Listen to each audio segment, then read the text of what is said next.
நம்பிக்கையோட என் கர்த்தர் நன்மையானதை செய்வார், என் லைஃபை ஒரு நாள் அவர் வெக்கப்பட விட மாட்டார், என்னை ஒரு நாள் தவறான பாதை கொண்டு செல்ல மாட்டார், நான் முழுமையாக அவர் சார்ந்து கொள்ளுகிறேன்னு அவர் வார்த்தையை விசுவாசித்து, அவர் வார்த்தையை நம்பி, அவர் வல்லமையை நம்பி முழு இருதயத்தோட கையில விட்டு கொடுத்து பாருங்க.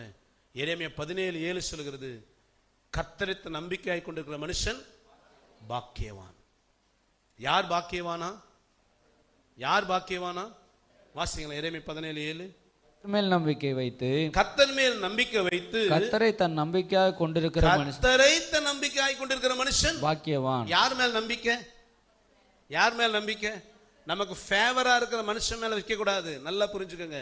சில மனிதர்கள் நம்ம ரொம்ப நேசிப்பார்கள், சில பேர் நமக்கு சாதகமா இருப்பாங்க, நல்லது, அது கர்த்தரே கொடுத்த நன்மைகளா இருக்கலாம். ஆனா உங்க நம்பிக்கை யார் மேல வந்துடக்கூடாது? உங்களுக்கு சாதகமா இருக்கிற மனுஷன் மேல வந்துடக்கூடாது. சாதகமா இருக்கிற சூழ் இவங்க எனக்கு இருக்கிறாங்க, எனக்கு சப்போர்ட் பண்ணுவாங்க, இவங்க இருக்கிறாங்க, எனக்கா பேசுவாங்க, என் வேலைக்கு இவங்க கேரண்டி, என் தொழிலுக்கு இவங்க எனக்கு ஆதரவு, என் காரியங்களை இவங்க பார்த்துக்குவாங்க, இவங்க, அந்த மனிதர்களை கர்த்தர் கொடுத்தார். ஆனா நம்பிக்கை யார் மேல வைக்கணும்?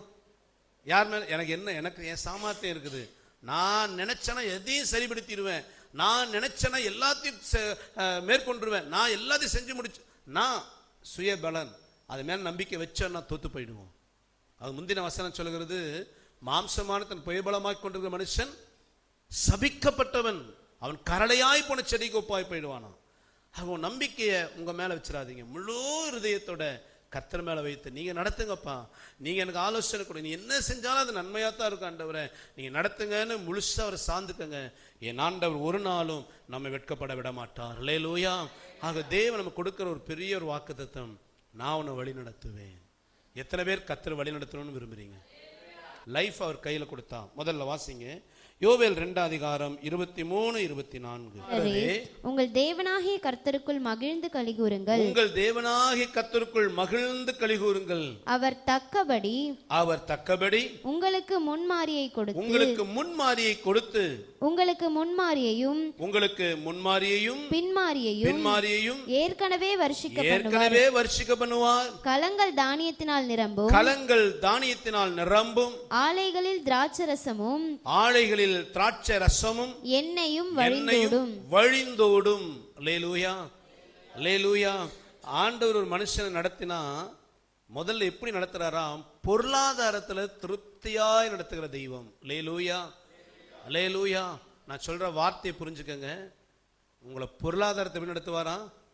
கோடீஸ்வரனா ஆக்குவார்னு வேத சொல்லல, நம்மை திருப்தியாய் நடத்துவார். நமக்கு என்ன தேவையோ, ஆண்டவர் சொல்றாரு, சீயோன் குமாரரே உங்கள் தேவனாய் கர்த்தருக்குள்ள மகிழ்ந்த கலிகூரு, அவர் தக்கபடி உங்களுக்கு முன்மாரியையும் ஏற்ற நேரத்தில் முன்மாறி பின்மாறி ஏற்கனவே என்ன செய்வார்? வர்ஷிக்க பண்ணுவார். களங்களிலே தானியமும் ஆலைகளிலே திராட்சரசம் என்ன செய்யுமா? புரண்டு ஓடும். இந்த முன்மாறி பின்மாறி அப்படின்னா, விவசாயம் பண்ணும் பொழுது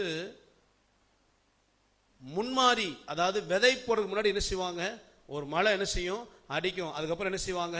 விதைகள் நாத்துல நத்தி, அதுக்கப்புறம் ஒரு குறிப்பிட்ட காலத்தில் ஒரு பின்மாறி மழை என்ன செய்யணும்? வரணும். இந்த விவசாயிகள் இந்த ரெண்டு மழை என்ன செய்வாங்க? எதிர்பார்ப்போம். மழை பொய்த்துருச்சு அப்படின்னா விவசாயம் அன்னைக்கு இல்லாமல் போயிடும். இந்த முன்மாறி பின்மாறிங்கிறது சரியான நேரத்தில் அந்த மழை பெய்யும் பொழுது அந்த பயிர் விளைச்சலாகி அறுவடைக்கு ஆயத்தமாகும். அல்லேலூயா. அப்போ அந்த மழைங்கிறது சரியான நேரத்தில், இப்பெல்லாம் மாறி போயிடுச்சு. இன்னைக்கு என்ன ஆயிடுச்சு? மழை எப்போ பெய்யும் எப்போ பெய்யலன்னு சொல்ல முடியல. ஆனால் ஆண்டவர் சொல்றாரு, நான் ஏற்ற நேரம் அந்த முன்மாறி பின்மாறி மழையை பெய்ய பண்ணுவேன். அப்படின்னா எதுக்கு சொல்றாருன்னா, உனக்கு என்ன தேவையோ அந்த தேவையை ஏற்ற நேரத்தில் நான் உனக்கு சந்திப்பேன். அல்லேலூயா.